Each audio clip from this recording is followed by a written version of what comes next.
But I enjoyed my time there. We had a amazing coaching staff there, guys that held you accountable.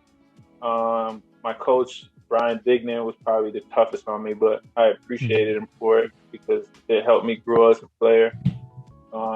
The coach from Last Chance U was on there, John Mosley. No way. Yeah, and exactly how he is on Last Chance U was exactly how he was. Not as much because he was in the assistant role at Bakersfield, but he's kind of exactly the same. So it was cool to see watching that. It brought back memories of Bakersfield and being out there. Do you trace anything back to him? Any lessons? Most definitely. When I tore my ACL my junior year, I was like, and I tell people it's like my testimony because I was on the pathway to like destruction. I was drinking every night, going out, sleeping with different women. And I remember he came over to my house and he was just like, I know you're a believer of God, but how can you tell people about Jesus if you're always drinking and going out? And like I didn't hear his voice, but I felt like I heard God's voice, and it kind of woke me up, and it kind of got me back to the things I did. Like, all right, man, I need to get back to rehab. I need to get back to the grind because that's who I am. Like drinking Thursday, Friday, Saturday, Sunday, that's not me. But I was in a place where I was depressed, and I was like, damn, I don't know if I'm gonna come back, or because I think it was tough too. Like even hearing the doctor after surgery, he's like, yeah, surgery went well.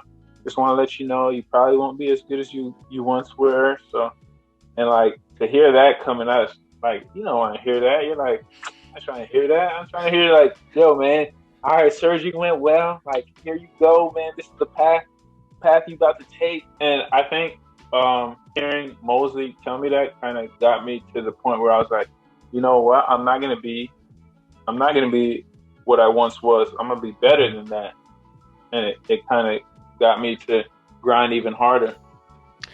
How do you like the documentary on Netflix? Is it a trip? Were you always going to be a fan no matter what? Because that was the first Last Chance U I ever seen football or basketball. I love that, man.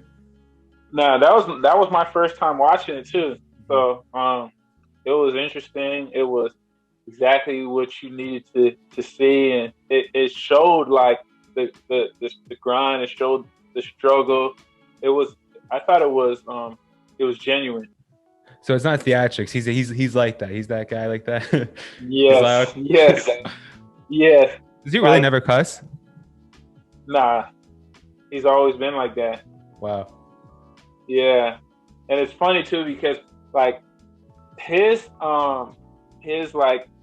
theatric stuff, like jumping off the wall and stuff, I've never seen that before, but he's always been like, he gets real adamant where he was like, man, I'm trying to do this. I'm trying to do this for y'all. Like he's always been like that. I remember we had a situation where we played Oregon State, and we were playing bad, and he came in halftime just going off, and he was just so. That's who he is, If he sees something he doesn't like, he's gonna speak up on it, and he's gonna voice his opinion on it.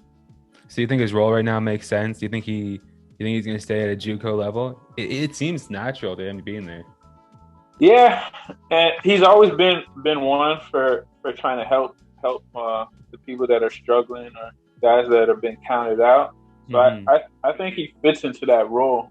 I'd love to see him on the NCAA level, but also when you get to that level, it becomes not so much about the kids anymore. It becomes about wins and losses. What have you done for the program? So I think right now where he's at, he's got a good little. He's got something good, and he should definitely keep rolling with it. I just hope he finds a way one way or another, if it's coaching, college, NCAA, or other way, just to get the bag from this. You know what I mean? Like he's got spotlight on him. Like, I think he deserves the money. You know what I mean? Definitely. And I think he's always been true to his faith, and he's always gonna roll with what's gonna work for him and his family. But I wouldn't be surprised, one of these days to see him on the big stage with the NCAA team. It'd be interesting to see like what changes with him, because that level is a lot tougher. He seems like he has a really strong spine, though. I've never met him. You know more about him than I do, but I feel like it'd be hard to change that guy. Nah, for sure, for sure. And he's always been the type to like want to do it his way. So, like for example, like he talked about it. He was on live yesterday. He was talking about the whole lifting after the game stuff, and like nobody's gonna change him from doing that. Like, hey man, coach, that's weird. Do you think you should do that? Nah, I'm gonna do it that way. I'm gonna do it this way because this is what I think and I believe. So he's always been like that. But one of the coolest assistant coaches. When he talked about it on the thing about he was like, yeah, when I was NCAA, I was one of the cool assistants, you know, your friend.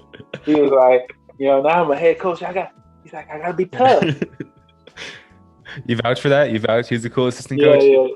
Yeah. He was a comedian. Like he would come on trips and just crack jokes on guys, imitate.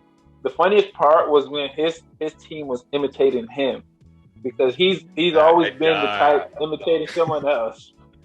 So it's funny because like he's done that to me. He's like, he'll come into the air. I remember we was flying from Utah State. He came in walking like me, trying to talk like me. He's like, yeah, Alex Superman Johnson, you know, I'm Canadian. I'm like, bro, I don't talk like that. Like, what are you talking about? So it was funny to see like somebody imitating him. Dude, but that was the second funniest part of the show. I think the funniest part of the show is when we're a bunch of African American men and Mark. Yeah. He really is a comedian like that. That is. No, he's hilarious. I remember we'd have battles on the plane. Cause like I would tell him like, bro, your phone doesn't work when you're up in the sky. And he was like, bro, it works. So I'm finna send you he said, I'm finna send you a text message right now. I said, bro, it doesn't work, man. He's like, all right, watch. I said, bro, you can't be using your phone while we up here. He's like, watch. I'm gonna send you a little email. It used to be fun, man. He's a character.